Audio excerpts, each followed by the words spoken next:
Toi, tu vas te marier. Mais les combats étaient durs. Il y a 2 semaines et demie, il y a 2 semaines et demie, je viens de me marier.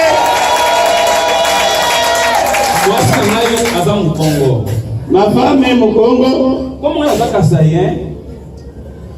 Akansaka keno comme na baka pona oalesa buzaka bande ko côté moko mais na kana sukuma oalesa te na kana nzambe kama mto yake. Comme moi je suis Kassaye, ma femme est au Congo, elle croirait que tout ce que j'ai dit c'est puisque je suis de la même région que papa. Place tu makendaka na yebi nzambe na ye. Partout où je vais, je connais son Dieu. Na kani chance buta na yeke. Je n'ai jamais eu l'occasion de le rencontrer. Na yebi akeno azan na nzambe. Je sais seulement que c'est le nom de Dieu. Place tu na kokendaka. Partout où je suis allé, où j'irai, j'irai dire son Dieu.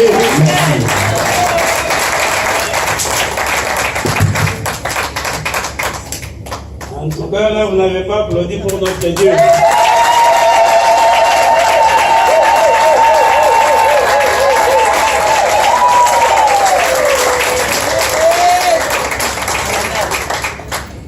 Alléluia. Amen. Un témoignage magnifique. Amen. Oui, puisque nous faisons un peu la course avec les temps, je vais rapidement passer à mon témoignage comme l'a demandé mon pasteur, Papa Jancy. Pour ceux qui me connaissent, je m'appelle Makwalesa, Anastas Salma Kwalesa. Il y a quelques jours, j'ai changé mon nom. Je ne l'avais pas fait seulement comme ça, c'est puisque j'avais traversé des moments très très difficiles. Il était arrivé un moment où je croyais que mes jours étaient comptés ici-bas. En fait, mon aventure a commencé depuis quelques jours. En 2012, on m'avait diagnostiqué avec une masse dans les testicules, oui. J'avais une masse du côté droit qui avait la dimension d'une nectarine, comme une mandarine. Ce qui m'avait surpris, c'est que 15 ans plus tôt, on m'avait fait le même diagnostic et on m'avait opéré à Johannesburg. Et 15 ans après, je me retrouve avec cette affaire-là. On m'a aussi opéré. Là, nous sommes en 2012, au mois de début janvier, février, là. Et au mois de mai, alléluia, amen. Au mois de mai, on me diagnostique avec un cancer d'homme, le cancer de la prostate. Alors là, j'ai commencé une aventure. J'ai commencé tout ce qu'il y a comme examen à faire. C'était vraiment embêtant, c'était ennuyé. Des va-et-vient vers le médecin, j'ai couru dans les cabinets. Et à la fin, on me dit, bon, il faut maintenant choisir quelle méthode de traitement vous souhaitez. On m'avait fait 3 propositions, la chimio, la radiothérapie et la chirurgie. J'avais opté pour la radio, je croyais que c'était moindre, mais je m'étais trompé. Je suis allé à travers cette expérience-là, la récupération, les traitements. Ça m'avait pris 8 mois. Au moment où je finissais cette aventure-là du cancer, je me dis, bon, je vais reprendre, là, nous sommes janvier 2013. J'ai commencé à sentir beaucoup de douleurs dans mes membres inférieurs. J'avais des douleurs dans les chevilles, dans les genoux. Je sais que depuis que j'étais arrivé dans ce pays, j'avais toujours ce genre de douleurs. Étant donné que moi j'étais physiothérapeute de formation, je savais gérer toutes ces choses-là. Puisque j'en avais déjà traité plusieurs au Congo comme en Afrique du Sud, donc je me disais, oh, les rhumatismes, ça sont des petites choses, je sais comment le faire. Je vais appliquer le même principe que j'appliquais pour les autres. En 2013, un événement s'est produit au mois de juillet. Mon épouse est allée travailler un certain samedi. Elle quittait la maison à 6 heures. Je l'ai vu prendre la voiture et s'en aller. Je suis rentré au lit, c'était un samedi comme je l'ai dit. Vers 8h30, mon téléphone a sonné. C'était quelqu'un qui appelait de son lieu où elle travaille. La personne me dit, ton épouse est tombée ici, mais son état ne m'inspire pas confiance. Elle est dans l'ambulance qui va à tel hôpital. Elle m'a demandé de te signaler, tu peux aller la rejoindre là-bas. Je suis sauté rapidement dans la voiture. je suis arrivé à Queen's Hospital. Alléluia. Amen. Je suis arrivé à Queen's Hospital. Elle était encore dans l'ambulance. On l'a fait sortir, on lui a demandé ce qui a mal. Elle a dit qu'elle avait mal. On lui a donné un calmant. Et on attendait que le médecin puisse la voir. Quand le médecin l'a examiné, on lui a dit: tu as fait la fracture du coccyx.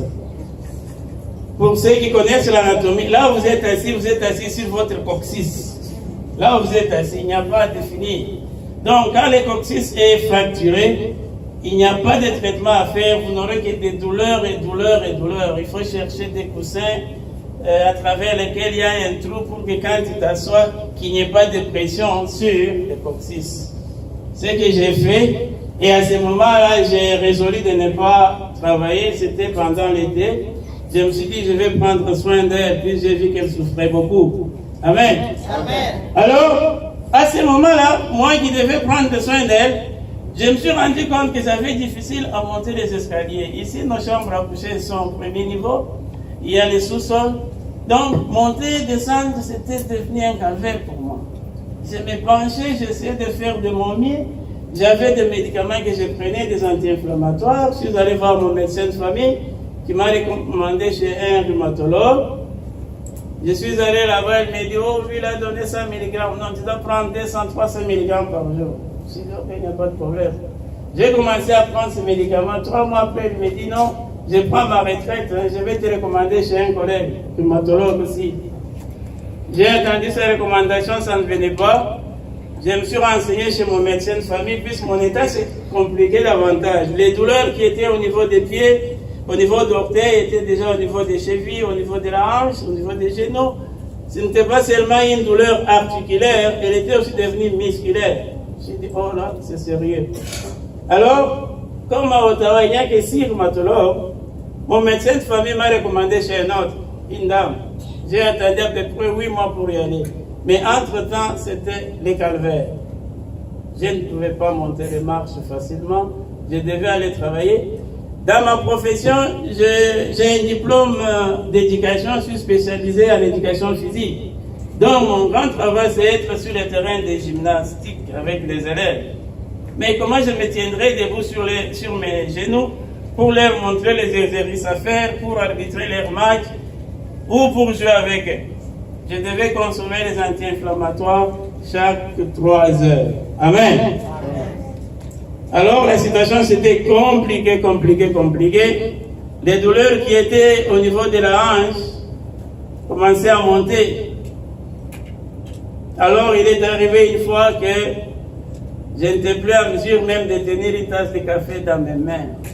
Je restais à la maison à pleurnicher. Les médicaments ne pouvaient pas résoudre mon problème. Je suis allé chez la rhumatologue. Elle m'a dit: en tout cas, je n'ai rien à faire pour toi. Reste avec ton médecin. Si c'est pour les médicaments, il peut t'en prescrire. Amen. Amen. À ce moment, j'étais suivi à la Société d'arthrite de l'Ontario. Et aussi, m'ont donné des conseils.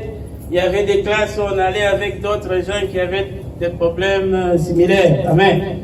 Alors, il est arrivé, nous sommes allés en Belgique avec ma femme. On était sûr qu'on allait rencontrer Papa Alice à Paris, comme on nous l'avait dit. Mais Papa Alice n'était pas arrivé à Paris à cette année-là, c'était en 2015, au mois de juillet. Nous sommes allés passer un temps à l'Assemblée des dieux vivants de Papa Tony Silassi, oui. Et quand je suis rentré ici, je me sentais quand même bien. Mais cela n'avait duré qu'une semaine, 1 mois, et après, c'était une crise plus forte encore. C'est à ce moment-là que j'ai compris que maintenant mes jours sont à compter, puisque je n'étais plus capable de fonctionner. Je n'étais même pas capable de rouler en voiture. Puisque ici, quand il faut tourner à gauche, à droite, il faut observer les angles morts, je n'étais plus capable. Alors c'était un calvaire pour moi. J'ai tout fait à ce moment-là, je me suis dit, bon, moi je suis quand même un homme étiqué. Je crois qu'ici, je dois me préparer à m'en aller. Et je ne veux pas que ma femme souffre après avec les enfants pour organiser mes funérailles. Alors, j'ai pris des contacts avec une maison funéraire. Les jours que j'avais pris rendez-vous, je n'avais pas enregistré cela dans mon téléphone